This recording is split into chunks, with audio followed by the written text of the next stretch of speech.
মহান মুক্তিযুদ্ধে হানাদার বাহিনীর সাথে মিলে জামায়াত এবং ২০২৪ সালে আওয়ামী লীগ সাধারণ মানুষের উপর গণহত্যা চালিয়েছে অভিযোগ করে মুক্তিযুদ্ধ প্রতিমন্ত্রী ইশরাক হোসেন বলেছেন, গণবিরোধী এ দুটি দল থেকেই দেশের মানুষকে সাবধান থাকতে হবে। শহীদ রাষ্ট্রপতি জিয়াউর রহমানের মৃত্যুবার্ষিকীতে টোকিওতে জাপান বিএনপির আলোচনায় তিনি সব কথা বলেন। জাপান বিএনপির সভাপতি মীর রেজাউল করিম রেজার সভাপতিত্বে অনুষ্ঠানে বক্তব্য রাখেন জাপান বিএনপির সাধারণ সম্পাদক মনি এমদাদ ও প্রচার সম্পাদক শাহাদাত হোসেন রুদ্র সহ সংগঠনের কেন্দ্রীয় নেতারা।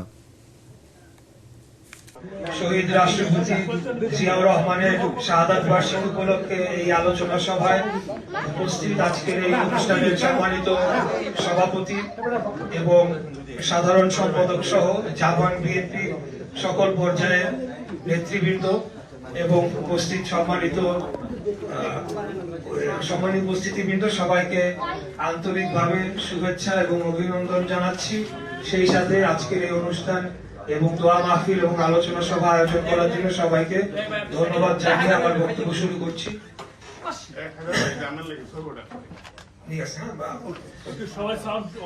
শহীদ রাষ্ট্রপতি জিয়াউর রহমান 1981 সালের 30 মে চট্টগ্রামে ওনাকে নির্মমভাবে হত্যা করা হয়েছিল। আজকে শহীদ রাষ্ট্রপতি জিয়াউর রহমানের আত্মার মাগফিরাত কামনা করে আমার বক্তব্য শুরু করছি। আমি প্রথমে শহীদ রাষ্ট্রপতি জিয়াউর রহমানের ব্যাপারে দুই একটি কথা বলতে চাই। আমার বাবা যখন জীবিত ছিলেন, ওনার মুখে আমাদের শহীদ প্রেসিডেন্টের বিষয়ে সবসময় অনেক কথা শুনতে পেয়েছি।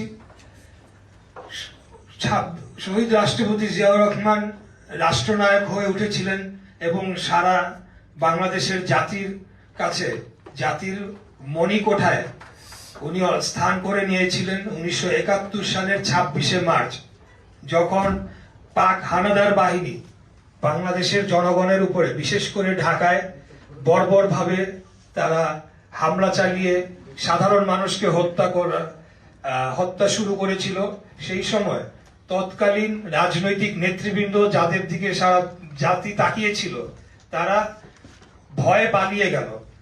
সেই সময় একটা শূন্যতা তৈরি হয়েছিল এবং 25শে মার্চ কাল রাতে এই হত্যাযজ্ঞ যখন শুরু হয়, রাজারবাগ পুলিশ লাইন থেকে আরম্ভ করে পরবর্তীতে কমলাপুর রেল স্টেশন এবং পুরান ঢাকার সদরঘাট এবং ওইদিকে ঢাকা বিশ্ববিদ্যালয়ের বিভিন্ন হলে যখন এই হত্যাযজ্ঞ শুরু হলো, ঠিক তখন কালুরঘাট বেতার কেন্দ্র দখল করে সেখান থেকে একটা পরিপূর্ণ স্বাধীনতার ঘোষণা আসলো এবং তৎকালীন সময়ে 36 বছর বয়সী এক তরুণ মেজরের কণ্ঠে সেই স্বাধীনতার ঘোষণা যখন সারা বাংলাদেশে ছড়িয়ে পড়লো, একজন সেনাবাহিনীর কর্মকর্তার মুখের সেই ঘোষণা সারা বাংলাদেশে পুলিশ বাহিনী, ইবিআর অর্থাৎ ইস্ট বেঙ্গল রেজিমেন্ট এবং ইস্ট পাকিস্তান রাইফেল, যেটা পরবর্তীতে বাংলাদেশ রাইফেলস হয়েছিল, এবং পুলিশ বাহিনী সহ বাংলাদেশি সকল অফিসাররা সেই ঘোষণা শুনে তারা মুক্তিযুদ্ধের চেতনায় উদ্বুদ্ধ হয়ে রিভল্ট করলেন এবং পরবর্তীতে একটা সশস্ত্র যুদ্ধের মাধ্যমে, রক্তক্ষয়ী যুদ্ধের মাধ্যমে আমরা স্বাধীন বাংলাদেশ পাই। সেই ঘোষণার মাধ্যমে শহীদ রাষ্ট্রপতি জিয়াউর রহমান সারা বাংলাদেশের জনগণের অন্তরে একটা চিরস্থায়ী স্থান তিনি করে নিয়েছিলেন।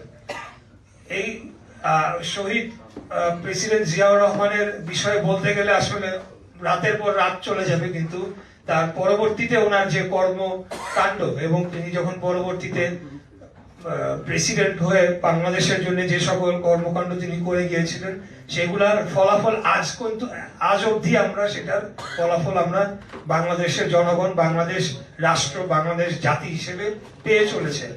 ওনার খালকাটা কর্মসূচি, ওনার বিদেশে যে জনশক্তি রপ্তানির যে উদ্যোগ এবং আমাদের এখন সবচেয়ে বড় যেটা রেমিটেন্সের আয়ের যে খাত, সেটা হলো আমাদের যারা বিদেশে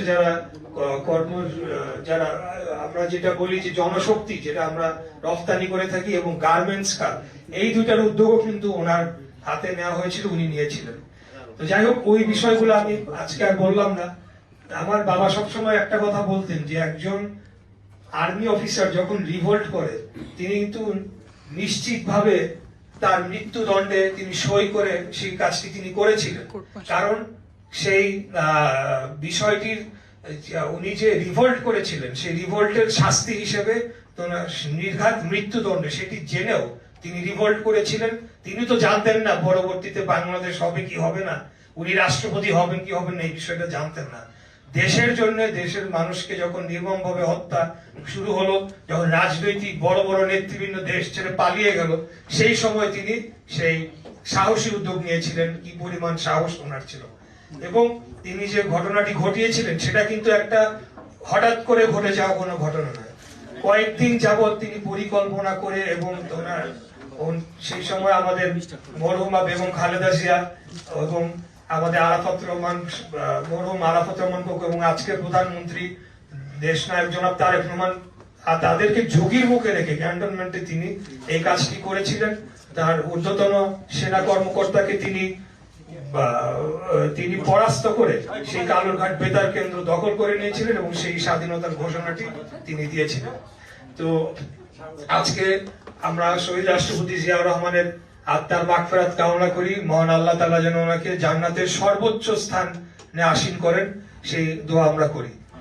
আজকে আরো যে দুই একটি বিষয় আমি একটু বলতে চাই যে আপনারা যারা প্রবাসে রয়েছেন, আপনারা দেশকে নিয়ে ভাবেন, দেশের ভবিষ্যৎকে নিয়ে ভাবেন এবং দেশের যে সমস্যাগুলো রয়েছে সেগুলো কিভাবে সমাধান করা যায় সেই বিষয়ে আপনারা দেশের মানুষের চেয়ে যখন আমরা প্রবাসে থাকি আমাদের সেই ধারণাটা অনেক বেশি কাজ করে।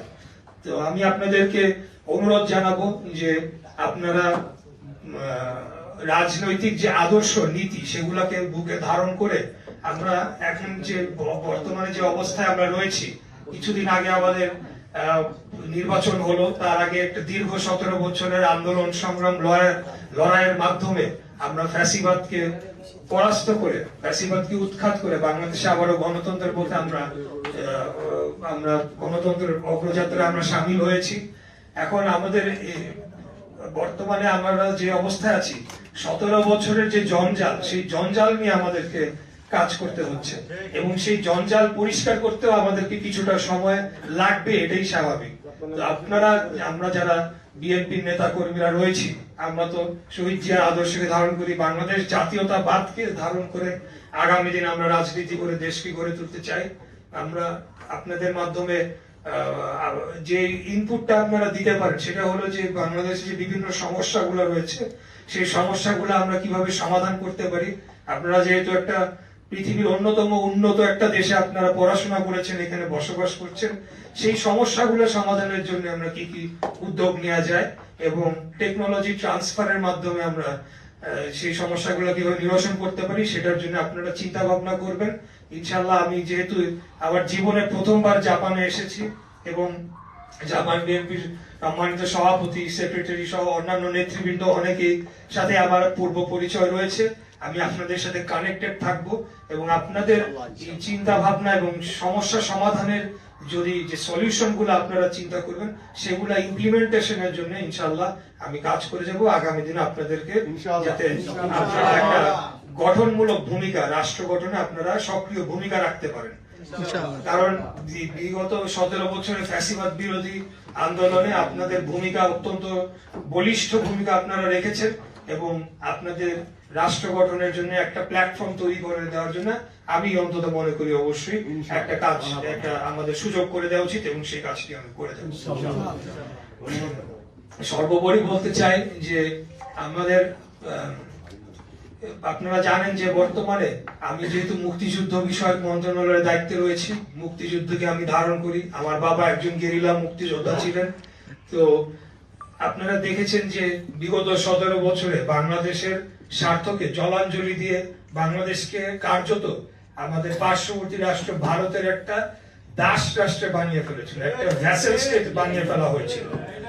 একইভাবে আমরা যদি ইতিহাস পর্যালোচনা করি, 1971 সালে যারা বাংলাদেশের বিরোধী শক্তি ছিল, বাংলাদেশের বিরুদ্ধে যারা যুদ্ধ করেছে, আমাদের মা বোনদের ধর্ষণ করেছে, আমাদের ভাইদেরকে হত্যা করেছে, মুক্তিযুদ্ধের বিপক্ষে ছিল, আজকে তাদের আমরা একটা আস্ফালন দেখতে পাচ্ছি, যেটা আমাদের কাছে মনে হয় যে একটা উদ্বেগের বিষয় হয়ে দাঁড়িয়েছে।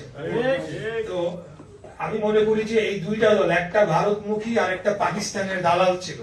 এদের থেকে ভালো কিছু, খুব বেশি ভালো কিছু আমরা আশা করতে পারি না। এবং দুইটা দল, বাংলাদেশ জাতীয়তাবাদী দল বিএনপির কোনো কিন্তু গণহত্যার অভিযোগ নেই, কিন্তু অন্য দুইটা দল আমরা যদি দেখি, দুইটাই বাংলাদেশের সাধারণ জনগণকে হত্যা করেছে, মা বোনদেরকে ধর্ষণ করেছে, বাংলাদেশকে লুটপাট করেছে ক্ষমতায় থাকার জন্য। তাই এদের হাত থেকে যদি বাংলাদেশকে রক্ষা করতে হয়, বাংলাদেশ জাতীয়তাবাদকে ধারণ করে এবং বাংলাদেশকে ভালোবেসে আমাদেরকে আগামী দিনে রাষ্ট্র গঠনে ভূমিকা রাখতে হবে এবং এদের হাত থেকে বাংলাদেশ যাতে মুক্ত থাকে, ভবিষ্যতে আর কোনোদিনও যাতে কোনো ফ্যাসিবাদ, কোনো ধরনের বিদেশি শক্তির দাস যাতে আমাদেরকে না হতে হয়, কোন দেশের প্রভুত্ব আমাদেরকে বর্ণনা করতে হয়, সেই বিষয়ে আমাদেরকে সচেতন থাকতে হবে, সজাগ থাকতে হবে। আমরা একটা স্বাধীন রাষ্ট্র পেয়েছি, স্বাধীন ভূখণ্ড পেয়েছি, একটা পতাকা পেয়েছি, একটা মানচিত্র পেয়েছি।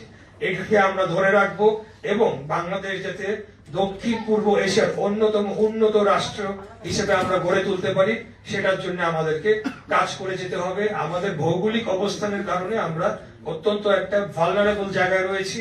সেই বিষয়গুলো মাথায় বিবেচনা রেখে রাজনৈতিক আদর্শটাকে আমাদেরকে ধারণ করতে হবে এবং দেশকে প্রেমে উদ্বুদ্ধ হয়ে আগামী দিনে আমাদের কর্মকাণ্ড আমরা পরিচালনা করবো ইনশাআল্লাহ।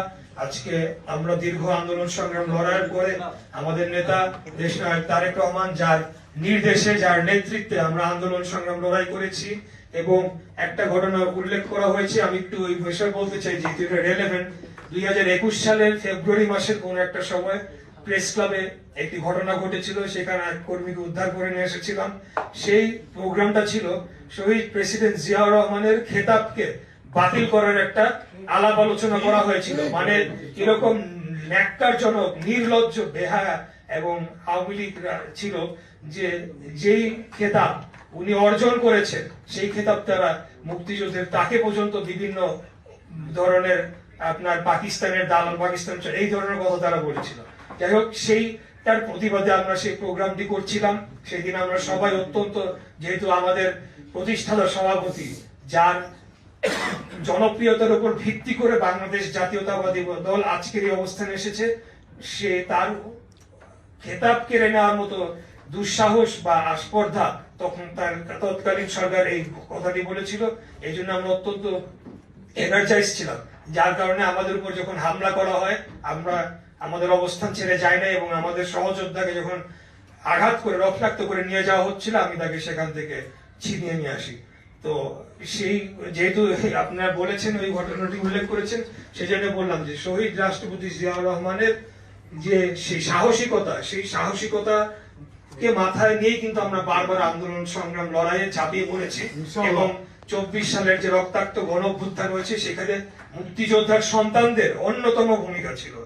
তৎকালীন আওয়ামী লীগের কিছু লুটপাটকারী নেতা, তারা মুক্তিযুদ্ধকে কুক্ষিগত করে তারা সেটাকে ভিন্ন জায়গায় নিয়ে যেতে চেয়েছিল, কিন্তু মুক্তিযুদ্ধের মূল আদর্শকে কিন্তু তারা হত্যা করেছে 17 বছর বাংলাদেশে। যে কারণে যুদ্ধ শুরুই তো হয়েছিল যে একটা গণতন্ত্র প্রতিষ্ঠার জন্য, যখন নির্বাচিত সরকারকে ক্ষমতা হস্তান্তরে দোটানা করছিল তৎকালীন পাকিস্তানি বাহিনী বা পাকিস্তান সরকার, তখনই তো মুক্তিযুদ্ধ শুরু হয়। সেই গণতন্ত্রকে আবার হত্যা করেছিল আওয়ামী লীগ, যারা মুক্তিযুদ্ধকে ব্যবহার করে দেশকে লুটপাট করেছে, গণতন্ত্রকে হত্যা করেছে। এদের ব্যাপারে আমাদেরকে সতর্ক শুধু থাকতে হবে এই নয়, একটা ভিন্ন ন্যারেটিভ কিন্তু দাঁড় করানোর চেষ্টা করা হচ্ছে যে 24-এর সেই নাকি বাংলাদেশ স্বাধীন হয়েছে, তার আগে মনে হয় বাংলাদেশ নামে কোনো রাষ্ট্র ছিল না, বাংলাদেশে 71 সালে কোনো মুক্তিযুদ্ধ হয় নাই। এই ধরনের ন্যারেটিভকে আমাদের শক্ত হাতে মোকাবেলা করতে হবে। আমাদের অস্তিত্বই তো হয়েছে 1971 সালে। তো এটার বিপক্ষে যারা কথা বলবে, তারা জোর গলায় আজকে কথা বলবে। কদিন আগে একটা টক শো দেখেন, আপনারা অনেকে দেখছেন কিনা জানি না, যেমন শামসুজ্জামান দুদুর সাথে একটা জামাতের এমপি ছিল, কিভাবে এমপি হয়েছে সেটাও আপনারা জানেন। বিগত অন্তর্বর্তীকালীন সরকারের সাথে তলে তলে হাত মিলায় তারা এই 60টা আসন নিছে। যাই হোক, ওই এমপি ডাইরেক্ট লাইভ টিভিতে বলতেছে, কি বললো, যে পাকিস্তান তো ভালো। হ্যাঁ, তো এই ধরনের কোন ধরনের দালালি আমরা সহ্য করব না, তাদেরকে কঠোর হাতে প্রতিহত করা হবে। আমরা বাংলাদেশ পন্থী যারা রাজনীতি করতে চায়, সেটা যেই দলই হোক, তারাই কেবল বাংলাদেশে থাকতে পারবে। বাংলাদেশের বিপক্ষে যারা কথা বলবে, তাদেরকে আমরা কোনোভাবে আমাদের দেশে অবস্থান করতে দেব না ইনশাআল্লাহ। এটাই হলো আমাদের ফ্যাসিবাদী বিরোধী আন্দোলন আমরা করেছি, এখন নতুন একটা সংগ্রাম আমরা শুরু করছি। যারা বাংলাদেশের বিপক্ষে থাকবে তাদেরকে আমরা প্রতিহত করবো ইনশাআল্লাহ। আপনাদের ধন্যবাদ জানাচ্ছি, দীর্ঘক্ষণ আপনারা অপেক্ষা করেছেন, আমার আসতে একটু দেরি হয়ে বিলম্ব হয়ে গিয়েছে, সেটার জন্য আবার আপনাদের কাছে দুঃখ প্রকাশ করছি। এবং জাপান বিএনপির সর্বস্তরের নেতৃবৃন্দকে ধন্যবাদ জানাচ্ছি যে আপনারা আজকে এই অনুষ্ঠানটি আয়োজন করেছেন। আমি জানি প্রবাসে আমিও পড়াশোনা করেছি, প্রবাসে থেকে আসলে একটা সবারই কাজ থাকে, সবারই আগামীকাল কর্ম রয়েছে, তো এর মধ্যে আপনারা সময় করে রেডি করেছেন। আপনারা এগিয়ে যান এবং এই সংগঠন আমাদের বাংলাদেশের পক্ষে সারা পৃথিবীতে আমরা সংগঠন শক্তিশালী হোক সেটা আমরা চাই, এবং মুক্তিযুদ্ধের পক্ষে আমরা অবস্থান করে আমাদের বাংলাদেশকে এগিয়ে নিতে চাই। এই আহ্বান জানিয়ে আজকের মতো আপনাদের থেকে বিদায় নিয়ে আমার বক্তব্য এখানে শেষ করছি। খোদাফেজ।